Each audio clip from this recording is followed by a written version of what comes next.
Hello everyone, good morning. Welcome to my channel Sunil's current affair. I hope आपका preparation अच्छा चल रहा होगा। तो it's 23 June 2021 and we will discuss about today's current affair जो कि हमारे एग्जाम रिलेटेड है। तो चलिए ज़्यादा समय ना गवाते हुए शुरू करते हैं आज का पहला news. India spends Indian rupees 2,386 crore on oral cancer treatment in 2020. That is first of its kind study.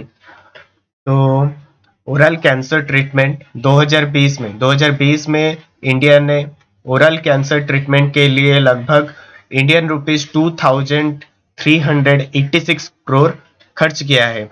According to the first of its kind study on the cost of illness analysis of oral cancer conducted by Tata Memorial Centre, India has spent Indian rupees 2,386 crore in 2020 on oral cancer treatment paid for by insurance scheme, government and private sector, spending out of pocket payment and charitable donation or a combination of all. तो ये जो Tata Memorial centre है उन्होंने एक सर्वे किया है। तो उनके सर्वे के दौरान ये पता लगा है कि इंडिया ने ओरल कैंसर ट्रीटमेंट के लिए 2020 में इंडियन रुपीज 2,386 करोड़ स्पेंड खर्च किया है। क्लियर मेरे भाई, समझ में आ गया? तो ये जो टाटा मेमोरियल सेंटर है हमारा, तो इसका डायरेक्टर कौन है ना? डॉक्टर आर ए बड़वे। Doctor R A Badwe is the director of Tata Memorial Centre और इसका हेडक्वार्टर अभी फिलहाल मुंबई महाराष्ट्र में है। क्लियर? Are you clear? तो इंडिया ने 2020 में ओरल कैंसर ट्रीटमेंट के लिए लगभग Indian rupees 2,386 crore 2,386 crore spend किया है। और ये पहला है टाटा का ऐसे कोई स्टडी करना किसी के दौरान। Okay, clear? Next, IIT Bombay host conference of BRICS network university. IIT Bombay जो Indian institute for technology Bombay है, उन्होंने virtually hosted the 3 day long conference of BRIC network university under the theme electric mobility. तो इसका theme क्या है ना? Electric mobility. और ये 3 दिन हुआ है, 3 day long conference of BRIC network university, और इसको होस्ट किया है आईआईटी बॉम्बे ने। Clear? This conference is a part of the three BRICS Summit, which is said to be held in 2021 under the chairmanship of India. तो जो 2021 में जो BRICS समिति होगा तो उसका होस्ट कंट्री रहेगा इंडिया। तो उसी का ये एक कॉन्फ्रेंस, ये एक पार्ट है। क्लियर मेरे भाई? तो इंडियन इंस्टीट्यूट ऑफ बॉम्बे ने वर्चुअली होस्ट किया है conference of BRICS network university, जिसका थीम है इलेक्ट्रिक मोबिलिटी। तो ब्रिक्स के बारे में थोड़ा जान लेते हैं। ब्रिक्स का जो मेंबर है वो है Brazil, Russia, India, China, South Africa. Brazil, Russia, India, China, South Africa. और 2021 का होस्ट कंट्री रहेगा India. First BRICS summit took place in 2009 in Russia. ये भी एग्जाम में आ सकता है कि पहला ब्रिक्स समिट कहाँ पे हुआ था? रसिया में हुआ था। और कौन से ईयर में हुआ था? 2009। Okay, are you clear? सभी को समझ में आ गया? IIT Bombay host conference of BRICS network university और इसका थीम रहा है इलेक्ट्रिक मोबिलिटी। क्लियर? चलते हैं नेक्स्ट न्यूज पे। India received $64 billion foreign direct investment in 2020.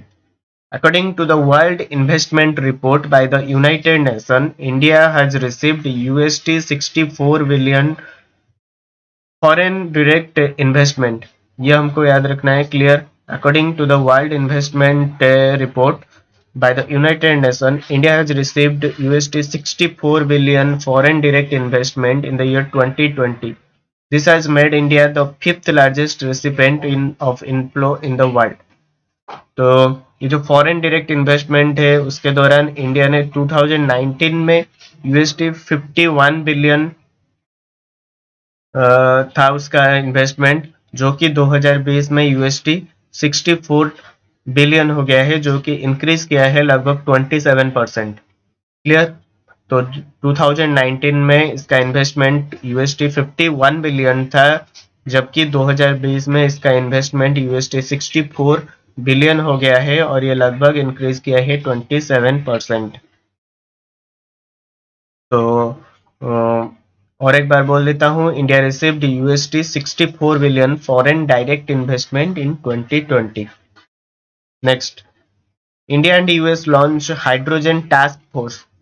The United States Department of Energy, the Ministry of New and Renewable Energy, Government of India, and the US-India Strategic Partnership Forum jointly launched the US-India Hydrogen Task Force (US-India hydrogen task force under the US India strategic energy partnership. किसके under? US India strategic energy partnership के under India, United States department of energy, ministry of new and renewable energy, government of India and US India strategic partnership forum ने इन्होंने jointly launch किया है US India hydrogen task force. The task force aims to promote focused public-private cooperation among the two countries, which will help in rapid development and deployment of hydrogen energy technology. Hydrogen energy technology के लिए ये दोनों country ने, US और India ने, rapid development and deployment करने के लिए हाइड्रोजन एनर्जी टेक्नोलॉजी, तो उन्होंने लॉन्च किया है hydrogen task force. Clear about ये जो US India strategic partnership forum है, तो उसके बारे में थोड़ा जान लेते हैं। उसका president and CEO doctor Mukesh Aghi है। Doctor Mukesh Aghi is the president and CEO of US India strategic partnership forum, और इसका हेडक्वार्टर फिलहाल वाशिंगटन डीसी यूएसए में है।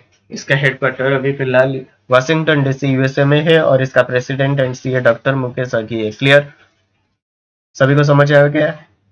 तो सारे के सारे जो भी न्यूज है वो आज के एग्जाम रिलेटेड है, तो पूरा वीडियो सेशन को एंड तक देखिए और पसंद आए तो लाइक कीजिए, शेयर कीजिए और चैनल को सब्सक्राइब कीजिए।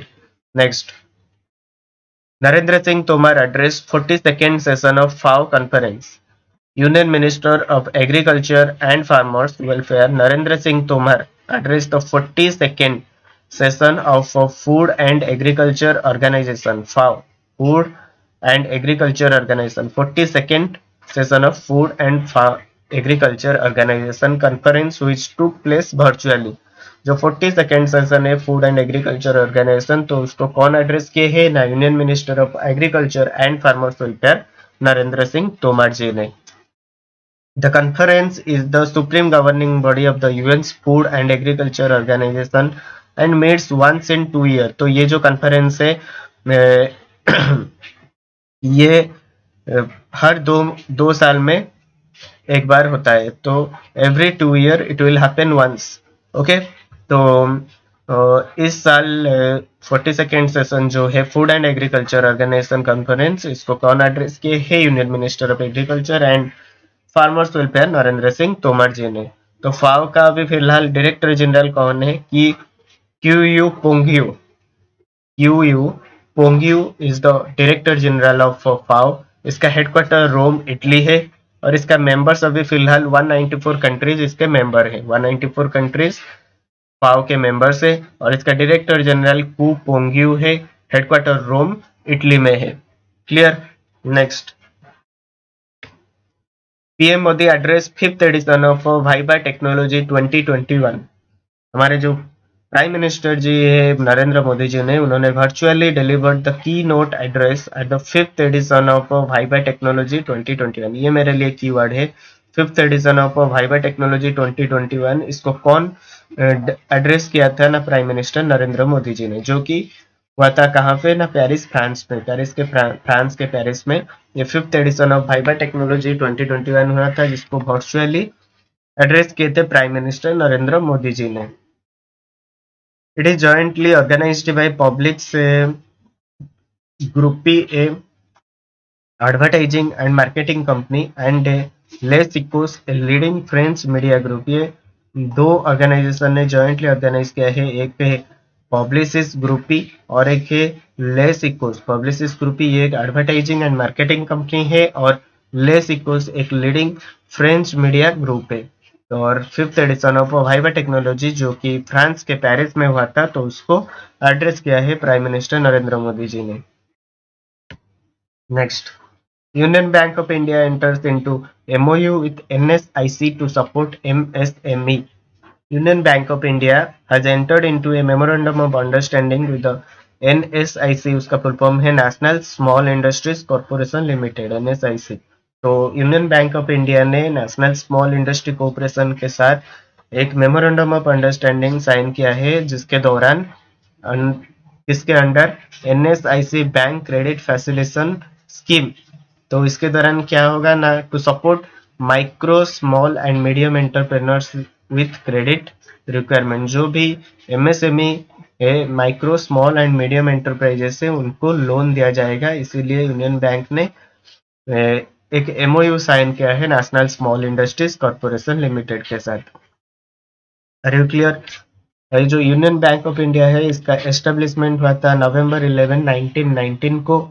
हेडक्वार्टर मुंबई महाराष्ट्र, और MD and CEO Rajkiran Rai जी।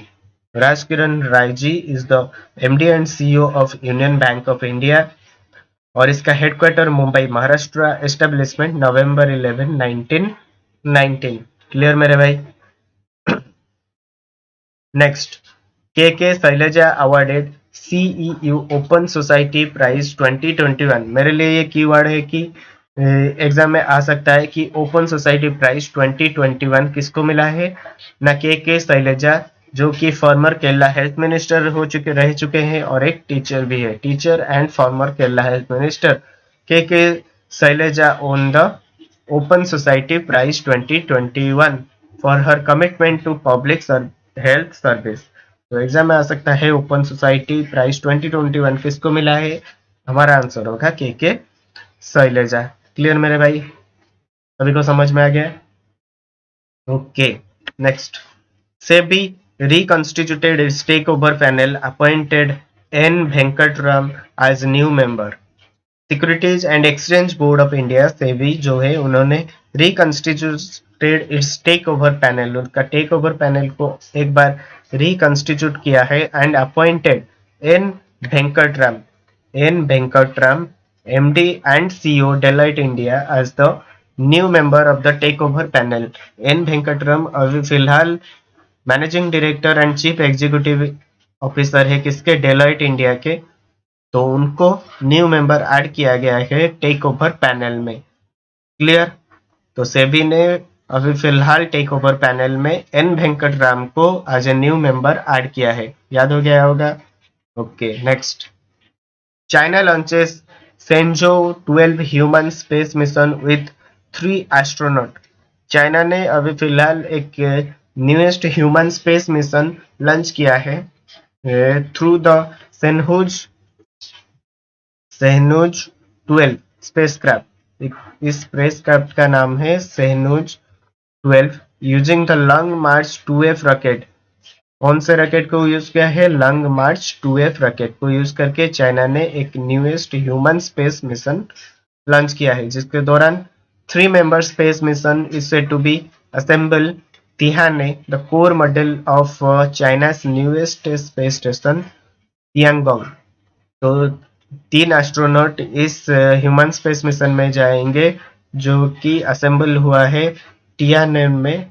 टियानेन जो कि core model of China's newest space station Tiangong. Clear? तो चाइना ने लॉन्च किया है Shenzhou 12 spacecraft using the long March 2F rocket, जिसके दौरान 3 astronaut will be go to space from Tianhe, जो कि एक कोर मॉडल है China's new space station Tiangong.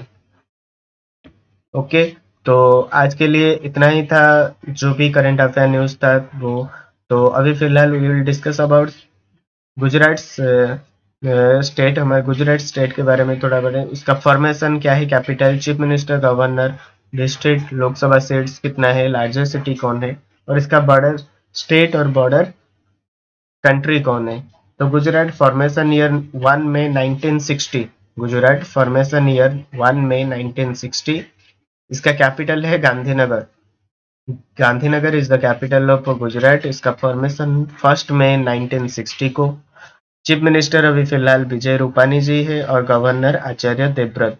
Acharya Devvrat is the governor of Gujarat, Vijay Rupani is the chief minister of Gujarat. और इसका district अभी फिलहाल 33 डिस्ट्रिक्ट है गुजरात में। लोकसभा सीट यहाँ पे 26 है और राज्यसभा सीट 11 है। और इसका largest city Ahmedabad. Official language Gujarati है।